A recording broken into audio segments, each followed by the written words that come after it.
My name's Angelo, and welcome to We Want Picks. I'm going to break down the entire UFC Vegas 77 fight card, giving you my picks, my predictions, and my bets. I also want to give you $50. What better than free money? The only thing you need to do to get $50 from me is go to WeWantPicks.com/bets and sign up with any one of our betting partners. It's affiliate marketing, right? You're going to use my link. You're going to create an account. You're going to make a deposit. And then I'm going to send you $50 as a thank you. They're going to pay me. I'm going to break off some of that money and I'm going to give it right back to you because frankly, if I'm making money, it's because of you. So I might as well give you a little bit as a thank you. So WeWantPicks.com/bets. Sign up, make a deposit, and I will send you $50 as a thank you. I am recording this before UFC 290. So unfortunately, I won't be able to recap it because I'm actually going to be there live in person watching the fight. So I'm recording this ahead of time so we can hit our normal Sunday morning brand new breakdown cadence. With that being said, let's talk about all the features that are included in premium membership. By now, you know premium membership is only $10 a month. $10 a month. And we're in a wild stretch here where there are fights every single week. And that means it is only $2.50 per event. I mean, this is just outrageous. You're going to get all the features you could have ever wanted ever. You're going to get the picks, the bets, the raw notes, all of that. You're also going to get the line movement tracker. This is going to give you opening odds, current odds, win probability, line movement on every single fight. You're going to get detailed data, metrics, and analytics to help find your own spots. You're going to get the DraftKings Optimizer. This will literally build a lineup for you. It'll build 150 lineups for you. You're also going to get courses. We have added courses. Some of the most common questions we get are, what is DraftKings Fantasy? What are those numbers? How do you do this? How do you do that? And we know a lot of you are in states that just legalized gambling or just legalized fantasy. And a lot of you have questions. And when we start using terms like GPP and throwing out all the crazy bets we place, it might be foreign to you. So we've added a whole courses module to the website for premium members with beginning classes to just let you get a clear understanding of what we're talking about, how it all works, so you can dip your toes into this water. We love this sport so much, so why not play some fantasy, make some bets, and have some more fun while we watch it. We also have more than just myself, if this is the only video you watch. We have Jacob, and then we have Artem and the Pick Doctor. Artem breaks down all the cards, not just UFC. You're going to get his LFA, PFL, Bellator bets and breakdowns, and the Pick Doctor is an AI. Well, the Pick Doctor is a human, but he's developed an AI that is picking fights for us. It is still in beta. It is still in development, but premium members can follow that journey, see the picks, understand the changes we're making, what we're adding, and how we're getting it to learn more about this sport so that eventually these freaking robots can replace us. Everything I have mentioned and then the 100 things I haven't mentioned are all included in premium membership. It is only $10 a month. I am creating a world where nobody will be able to sell anything because I am selling all of this for only $10. Go to WeWantPicks.com and click Become a Member. Let's break down this damn card. It's not the greatest card, but what I will say is couple decent matchups, but this is a sketchy, landmine-filled card. You're going to hear a theme as I'm breaking this down. There are so many fights that have 2-1 favorites that frankly should be 50-50 fights. A ton of them. Let's go ahead and jump in. Opening up this card, we have Tucker Lutz taking on Melsik Baghdasaryan. Tucker Lutz is a solid striker. He's willing to engage. He sets up his power really well. He does have a wrestling background, and he uses that with pressure for just big slams and takedowns, where he's averaging almost 2 takedowns per fight. His wins are dominant, but they're not always exciting, right? He comes forward, he gets a big takedown, but then he'll just hang out on top for control instead of chasing a finish. He's riding back-to-back losses. Most recently, that submission loss to Daniel Pineda, where he was dropped and then choked. He's taking on Melsik Baghdasaryan. This guy's an aggressive striker who's always moving forward. He has a diverse set of striking, so he's not just throwing the same couple of things over and over, and he does a great job mixing it all up. He has a long professional kickboxing background before he transitioned to MMA, and you can see those techniques inside the octagon. He's going to go to the body, he'll use kicks, and he just puts it all together really well. His forward pressure, power, and diversity are really fun to watch. He's coming off that loss to Josh Coulibaugh, where he got his striking going, but he ended up losing a scramble, and he was submitted pretty quickly. Obviously, it's 2023. So everybody is a well-rounded fighter, but this almost feels like an old school grappler versus striker type fight because we just watched Tucker get dropped. We watched Melsik get out-scrambled and submitted, and Melsik's a 2-1 favorite here, and I am surprised by that. He's definitely the more dangerous of these two, but I also think the wrestling and grappling skill gap is going to be wider than the striking one. Tucker isn't anywhere near the striker that Melsik is, but he can just keep a tight guard, come forward, and then look to wrestle. The pick's going to be Tucker here as the underdog right off the rip, but he's going to need to fight a perfect fight for 15 minutes and avoid getting knocked out. We saw Melsik get a third-round KO in the Contender Series after giving up a handful of takedowns, which means he's dangerous late. So Tucker's the pick. I think it's going to be a boring wrestling match.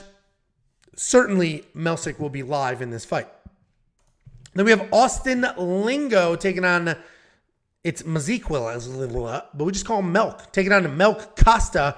Austin Lingo is a pretty well-rounded guy himself, but mostly a striker who is light on his feet. He's got power. He has speed as well. He mixes in elbows, and he has a nice variety.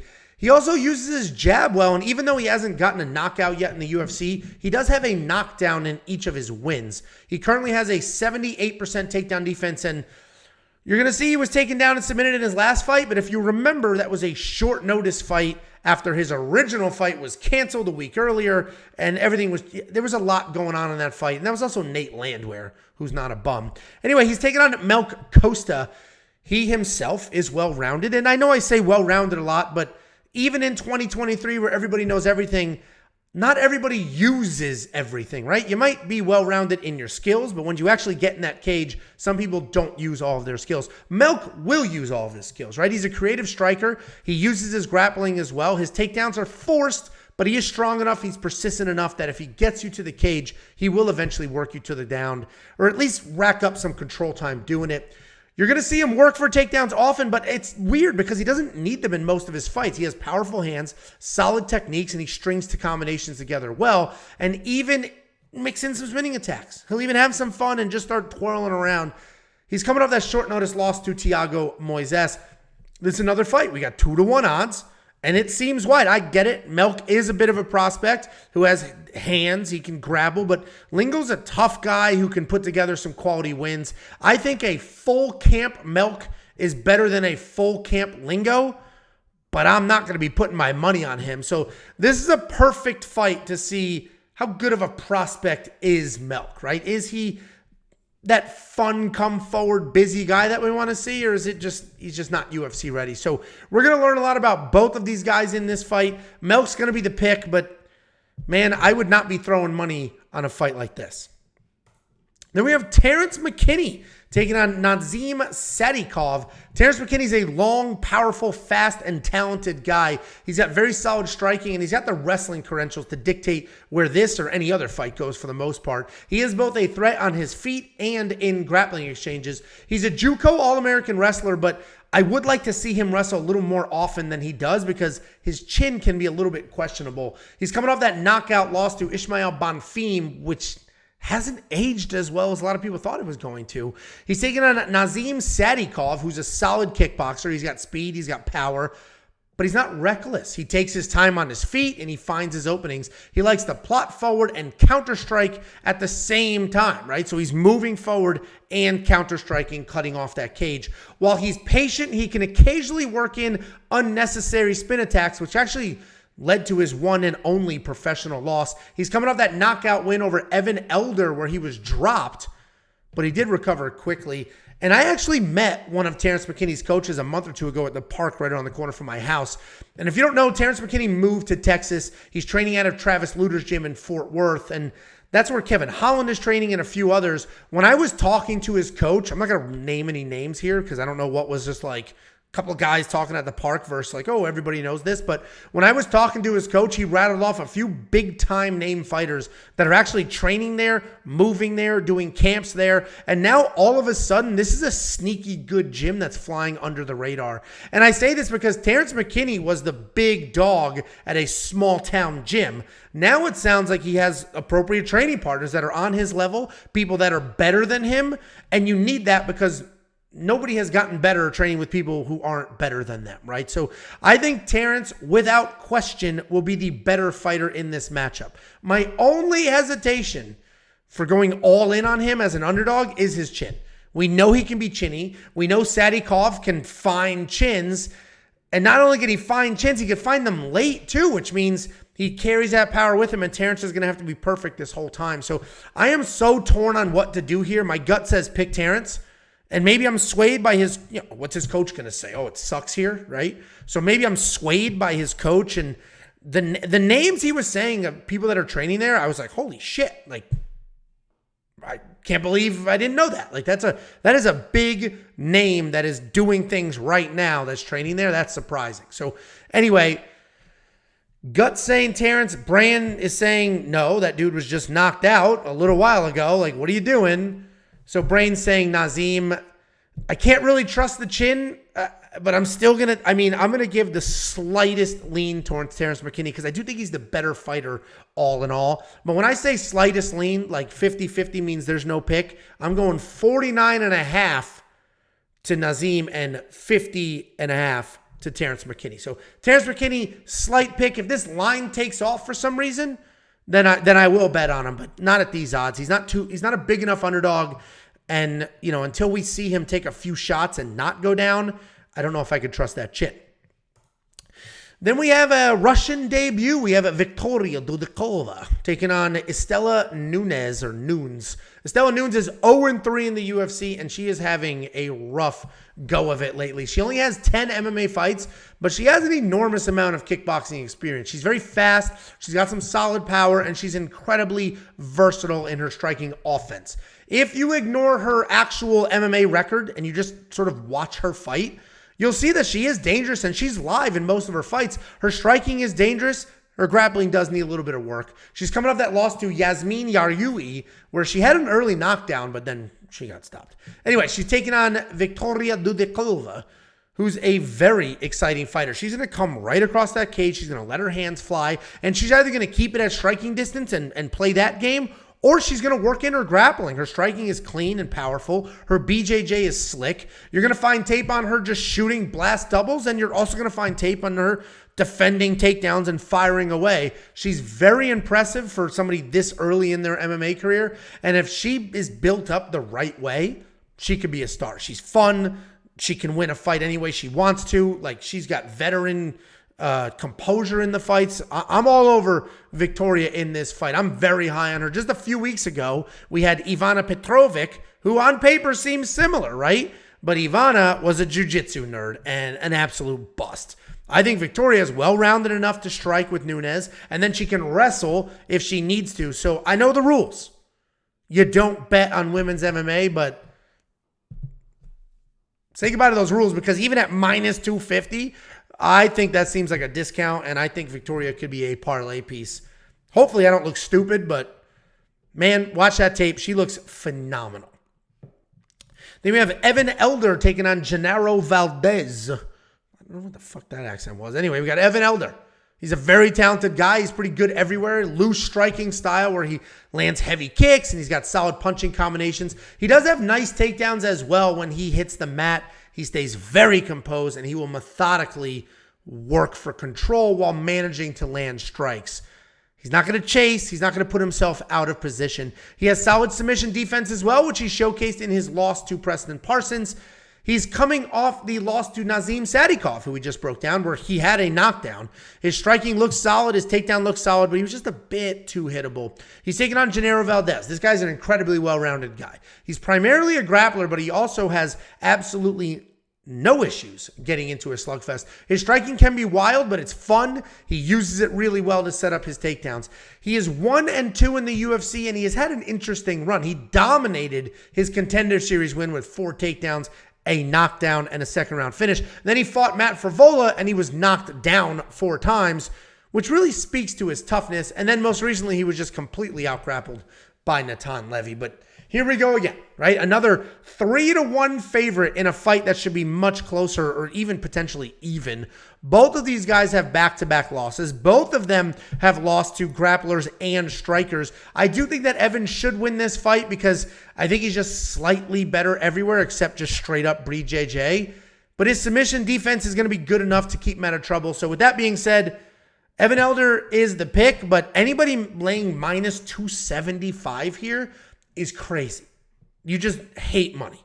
It's crazy. There are better spots than that.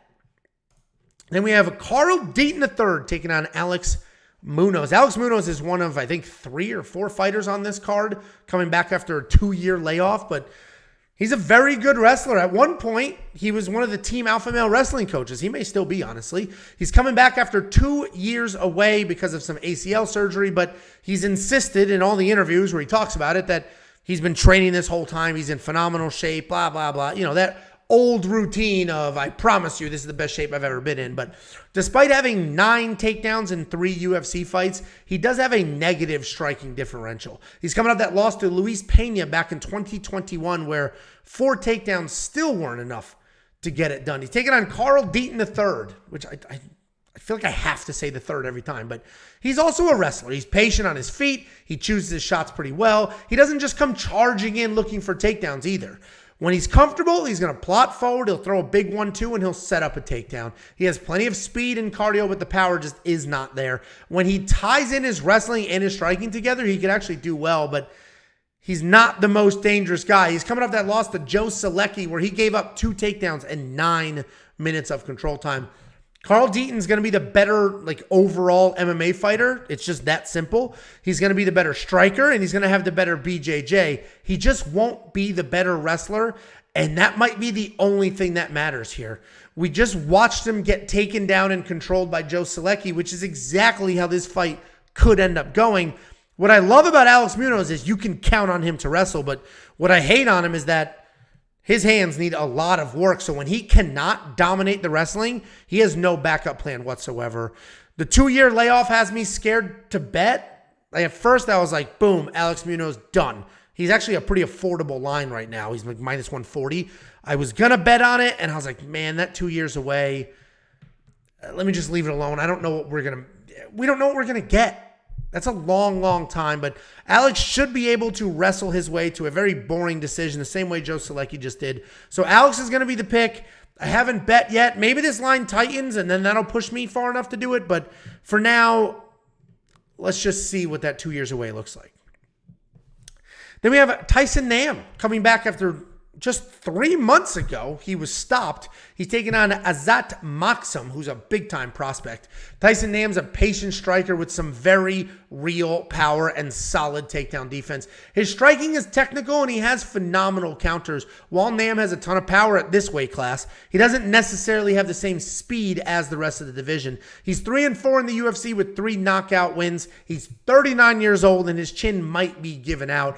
We just saw him get dropped and then submitted by Bueno Silva about 3 months ago. He's taking on Azat Maksum. This guy is fast, he's dangerous, and he is bringing an incredible skill set into this fight. He can pick people apart on their feet with technique. He can drop them with power. He can out-scramble them. He can out-wrestle them. He can out-grapple them. He genuinely is one of the most talented new signings we've seen in a while. His composure is impressive, and if you run through enough of his tape, you're going to see that he's just comfortable everywhere. He's beaten every style of fighter. He's beaten pure grapplers. He's beaten pure strikers. He's beaten he's done really, really well. That 16-0 is not just some completely hollow, fake record UFC debut. And if my breakdown on Azat wasn't clear enough, let me be clear. Outside of a wild overhand connecting, Tyson Nam's not going to win this fight. Azat should be able to touch him up on the feet. He should be able to out-grapple him if he comes to that. And age aside, the fact that Tyson was just dropped hard and then came back just 3 short months later is concerning. And then now you add that fact that he's 39 years old into the mix, I just think that's even more concerning. So I love Azat here. He is a parlay piece, and the very second Bet Online allows me to parlay him. I will be doing that, even at the minus 300 or whatever he is right now. Then we have Ashlee Evans Smith coming back after 2 years away, taking on Ailin Perez. And this card, I mentioned, it has a surprising number of people coming back after multi-year layoffs, but Ashlee Evans Smith is the only one that was laid off because of a USADA suspension. She's been in the UFC for almost 10 years. She's got a ton of experience, but she's essentially generation 1 of women's MMA, right? She's ridiculously tough. She has skills everywhere, but it's amazing nowhere, right? None of her skills are just like, wow, look at that. So she's good everywhere, but not necessarily a killer. If you run through her resume, you'll see she's fought everybody that's pretty good, but she's lost to the much better people. But because she is so well-rounded, her wins and losses all look very different. For the most part, she does want to take you down. She does want to grind away and beat you up. She is famous for smoking Fallon Fox. If you don't know who Fallon Fox is a transgender fighter, a man that transitioned into a woman, and this was years ago, was destroying women. Just one punch, knocking them out, destroying them, and then Ashlee Evans-Smith showed up, beat her, and then that was the end of Fallon Fox. It was a wild ride for a little while there until Ashlee Evans-Smith shut it down. She's taking on Ailin Perez. Ailin Perez has established herself as a twerker in this division, and style-wise, she's mostly a grappler, but when she's striking, she's got a nice long jab. She uses it to plot forward and then walk her opponents back. Grappling-wise, she uses her size and strength to bully her opponents to the ground with trips and drags. Once she hits the ground, she is very measured. She works for control. She is coming off a loss in her UFC debut, though, where it was clear that she's insanely tough, but she's got some pretty low fight IQ, at least for now. You never know what you're going to get with somebody coming off a long layoff, especially a layoff because of a substance suspension. But I think I know enough here to pick Ailin. As poor as some of her decisions were in her last fight, she still defended 5 takedowns, and she got one of her own. I think Ashlee's going to be rusty and likely a step behind this entire fight. The pick is Ailin here, but anytime you get somebody with the experience of Ashlee fighting a relative newcomer, you could really have a live dog situation. Then we have Ottman Azaitar taking on Francisco Prado. Ottman Azaitar is a powerful striker who just thrives in the chaos and inside the pocket. If you come forward, he plants his feet and fires away. If you don't come forward, he will. He's going to walk you down with leg kicks and punches, and he's going to look to set up something big. He has only 3 fights in the UFC, a 7-3 striking differential, and he has not seen a second round. Think about that. 3 fights in the UFC. He is landing 7 significant strikes. He's only getting hit with 3, and he has never been out of the first round in the UFC. You typically want to get him to the ground, but he does have very solid takedown defense. He's coming off that knockout loss to Matt Frevola, where he looked a bit slow, but that was after a 2-year layoff. He's taking on Francisco Prado. This guy's a powerful striker who comes in hot with big looping shots and head kicks. He's got nice Muay Thai clinch and insane power, but he also keeps his head straight up in the air, and he can be touched. He can grapple as well, and while it's not his plan A, he can shoot doubles and use his power to scoop you up and slam you down. He's incredibly explosive, incredibly dangerous, but he does tend to slow down. He's coming off that decision loss to Jamie Malarkey, where he didn't do much outside of a late submission attempt. This is a great fight. This is a phenomenal fight, and the bet in all likelihood needs to be does not go the distance. Even if it's juiced at -350, it should be parlayable. 2 power strikers who are going to go at it with reckless abandon. We know Ottman can be put out.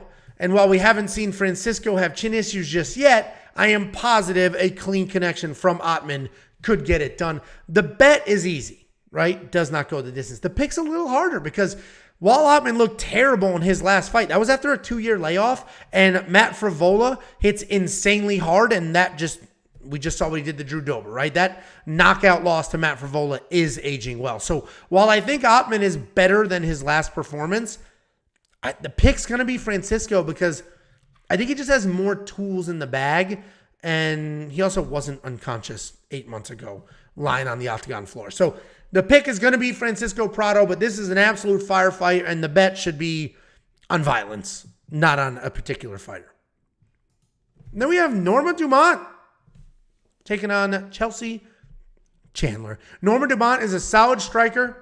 She's relaxed and patient in the cage. Her striking is technical, and her takedown defense is very sound. If you look at her strike differential, she's landed about 4 significant strikes per minute and takes only 2 in return. On top of her technical striking, Norma also has solid grappling. Her takedowns aren't great, but she does have 8 takedowns in 7 UFC fights. She's coming off that decision win over Carol Rosa, where cage control was the differentiator. Chelsea Chandler is a powerful and well-rounded fighter who comes forward throwing bombs that just push you against the cage, and she can work for takedowns from there. She's incredibly strong, and she uses that strength to rip you to the mat and then control you. She's not incredibly fast or athletic, honestly, but she's tough, powerful, and she never stops marching forward. She's coming off that knockout win over Julia Stolarienko, where we saw how tough she is and how solid her BJJ can actually be.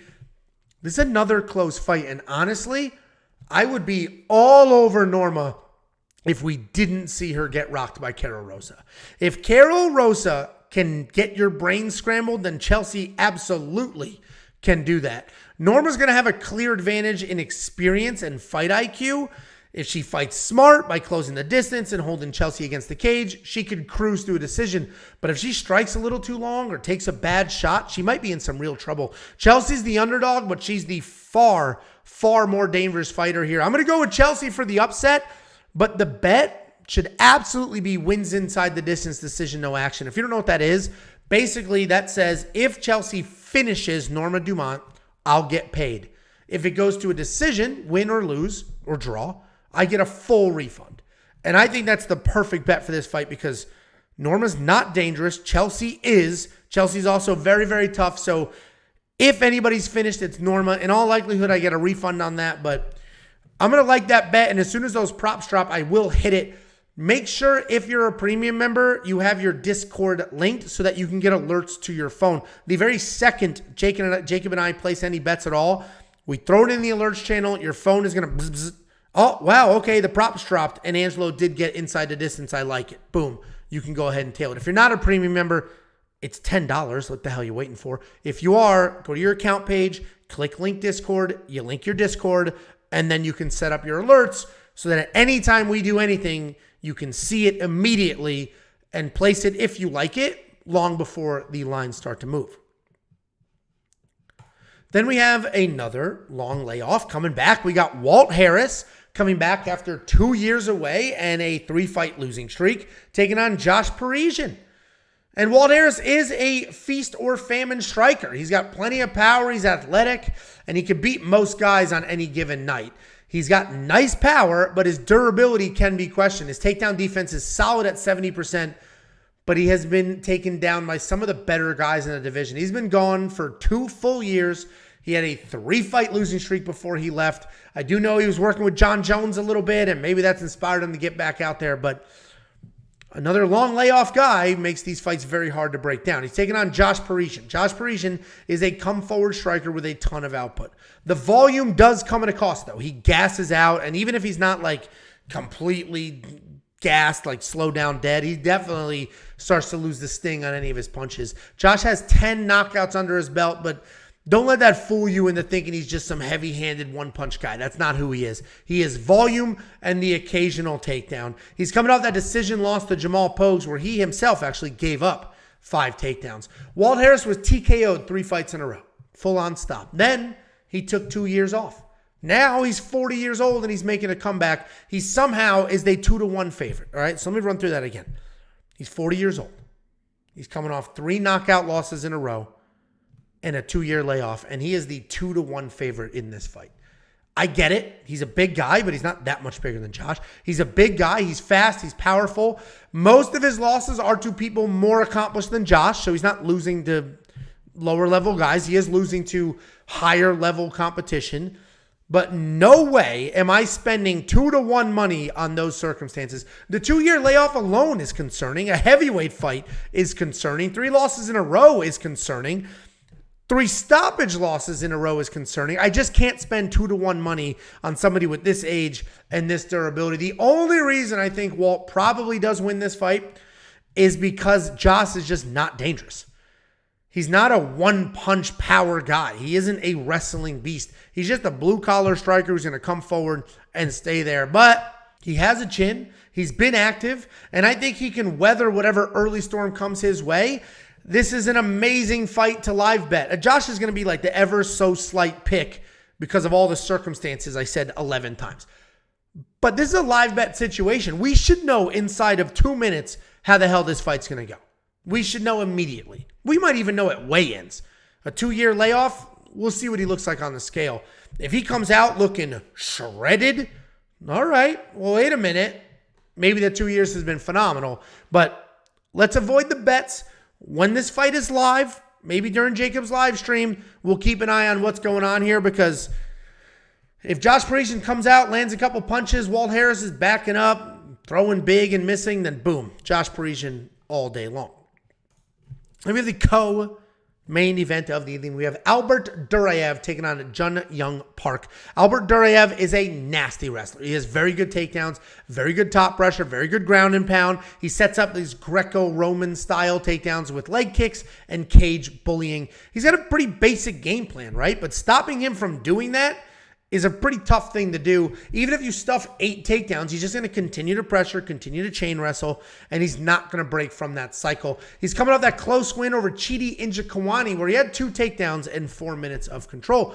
Jun Young Park's a pretty well-rounded guy with a very nice jab and good cage control. He's got solid setups and takedowns as well. He's good everywhere and dangerous nowhere, meaning he doesn't have that power to knock you out, and while he is coming off back-to-back submission wins, he's not the type of guy that as soon as you get to the ground, oh my God, what's going to happen to my arm, right? He typically grinds his way to decisions. He's got a solid striking differential of about 5-4.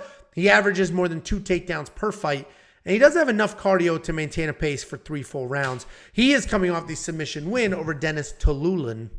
I've never pronounced that name correctly. Anyway, this might be the hardest card of the year to pick and bet. Every single one of these fights feels like it should be a pick'em. This one does too. Duraev is a solid wrestler who can get the takedowns and grind. Park is well-rounded with very good takedown defense.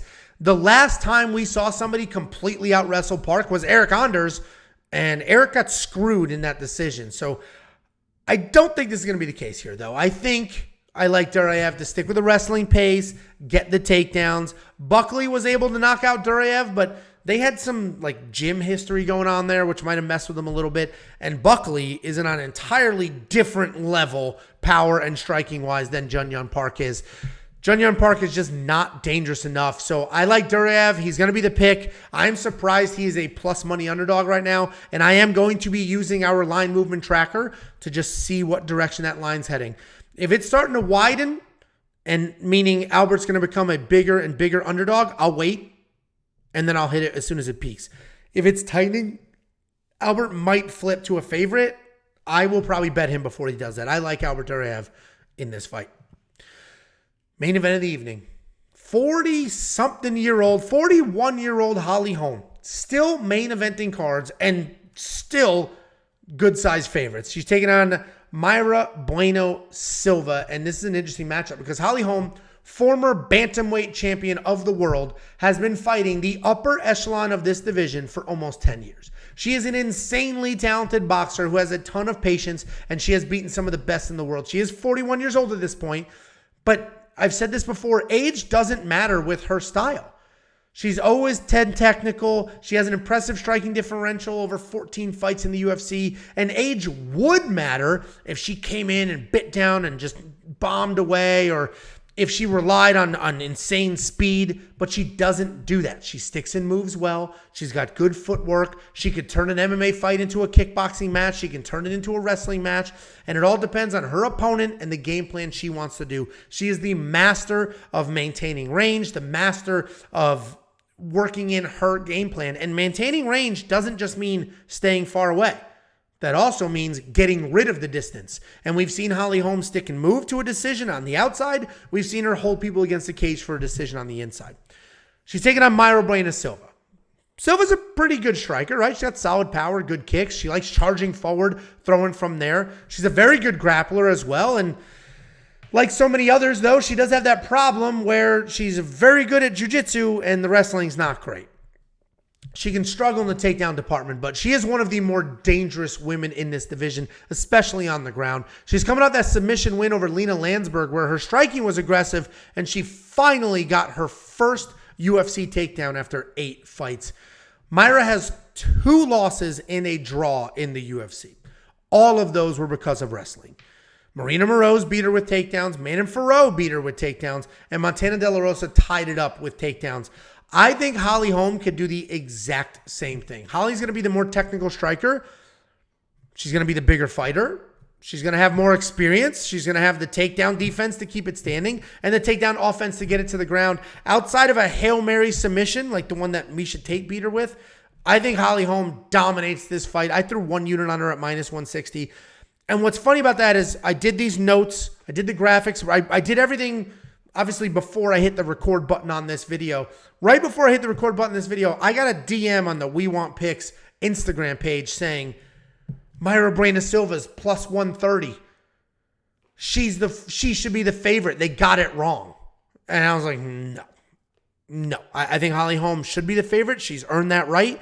We have never seen Holly Holm just completely outclassed, look like a bum. And if we have, it's been years. So I think Holly Holm can hold Mayra Bueno Silva up against the cage, get the takedowns when she wants them, and avoid the submission. Holly Holm, confident pick. And I have that 1 unit money line bet on her. Guys, let me give you $50. I pay out thousands of dollars a week, which is great. The more money I'm paying is the more money I'm making. It is affiliate marketing. If you go to wewantpicks.com/bets, use my link to sign up with any one of our affiliate partners, and I will send you $50 as a thank you. It's literally that simple. wewantpicks.com/bets. Use the link, sign up, make a deposit. I will send you $50 as a thank you. You can then take that $50 and become a premium member. Premium membership is not just me. It's not just Jacob. It's not just the picks. It's not just the bets. You're going to get Artem. He's going to break down all the regional shows. You're going to get LFA, PFL, Bellator. You're going to get the Pick Doctor. That is in beta, but Pick Doctor is a literal nuclear physicist who has developed an AI that picks fights. The AI is in beta, but follow the journey. You can see the picks, to help us spot trends. And as we evolve that AI into something far more accurate than us humans, that is available for premium members. You're also going to get the line movement tracker. We have all sorts of tools and data and information like the metrics and analytics that not only help you find spots, but can help you avoid spots as well. You're going to get the details. You're going to get everything you've ever wanted right in front of you so you can do your research, follow across, and go ahead and make some money. All of that, and we've added some courses, right? So premium membership has picks, bets, things you can tail. It has tools. It has information, things you can use for your research. It also has courses. We've added courses. We recognize a lot of you are very new to betting. You're very new to daily fantasy, and we're going to help you out. We've brought in experts. My ugly mug is the face of that video. I didn't write the content. We have people far more qualified than me to write the content for these beginner guides and these training courses. Every single thing I just mentioned is available to you at wewantpicks.com. Just click become a member. It is only $10 a month.